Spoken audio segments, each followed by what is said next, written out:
Somehow already put 10 hours into Battlefield 6 on its launch day, so this is my ranking of the 9 maps that are available at launch. Starting us off at number 9 is Liberation Peak. I think this map is the epitome of bland.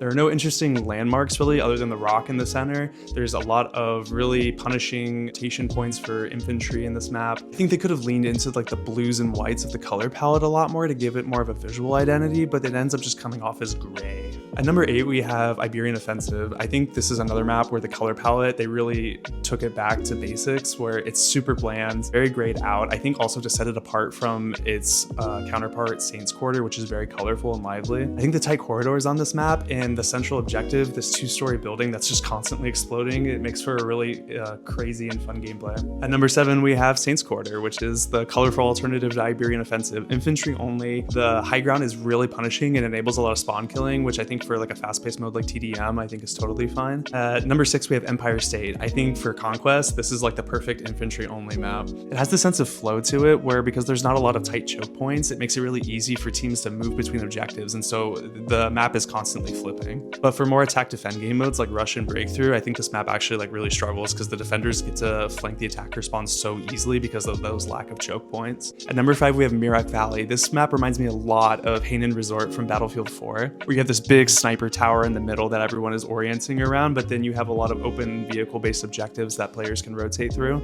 Having those sniper towers in addition to a lot of different vehicles just feels like every class kind of has room to thrive here. At number 4 we have the OG Operation Firestorm. I think they really preserved the identity of this map in terms of its gameplay feel, but they gave it a huge visual uplift where it's not as gritty as it was back in BF3, but it's not as like smoky and dark as it was in Battlefield 4. With Battlefield 6 omitting water-based combat and water vehicles, I think this map really just shows all the strengths of this game with its focus on land vehicles and air combat. Top 3 was super hard to pick, but I'm putting Manhattan Bridge in the number 3 spot.